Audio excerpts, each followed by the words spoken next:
पानी के बारे ये गल आखी जाती है कि पानी एक बेजान शै है, पर यह अपने अंदर मौजूद एक ताकत ते कुवत की बदौलत ये असर रखता है कि ये नवीं चीज़ों को जन्म दे सके।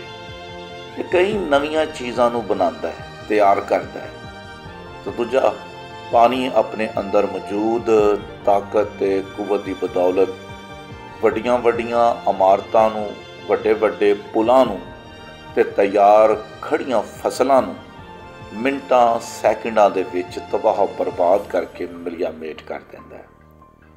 मैं इस वेले रख ब्रांच नहर दे कंढे ते खलोता वां ते ये नहर जिहड़ी है दरियाए चिनाब तो हैड सागर दे मकाम यानी कि हाफिजाबाद तो 1892 दे विच कड्ढी गई।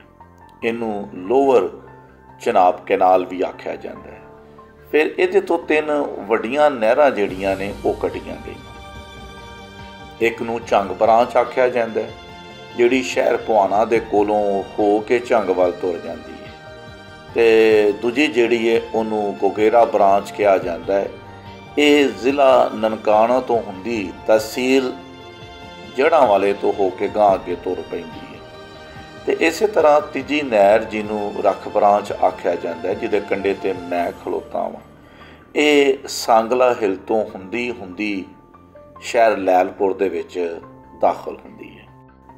उस वेले दी अंग्रेज़ सरकार ने संदलबार दी बंजर वैरान ते रेतले टोए टिब्बियां दे नाल भरी इस जमीन नूं एक नवीं जिंदगी देण वास्ते ये 3 नहरां जिहड़ियां ने संदलबार दी धरती तो नगाइयां, ताकि इत्थे जिंदगी दा आगाज़ हो सके। तो फिर वेखदियां इन्हां 3 नहरां ने संदलबार दी सरजमीन दे उत्ते जल थल कर दित्ती। हरियां फसलां इत्थे पैदा होनियां शुरू हो गई। इत्थे हरे भरे पिंड जिहड़े ने वो वसना शुरू हो गए। तो वेखदियां संदलबार दी सरजमीन जिहड़ी है ये लैलपुर शहर के खूबसूरत नज़ारियां च बदल गई।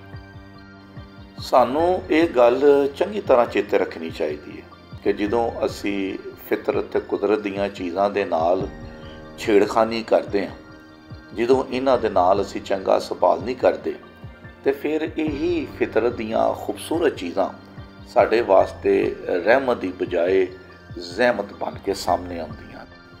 तो फिर तबाही ते बर्बादी इंसानां दा मुकद्दर बन जाती है। अज जिन्ने भी पंजाब च हड़ आ रहे हैं, यकीनन सानू गौर करना चाहिए है कि इहदे पिछे कोई ना कोई सबब या कोई ना कोई वजह ज़रूर है कि अज फितरत जिहड़ी है साडे खिलाफ हो गई है।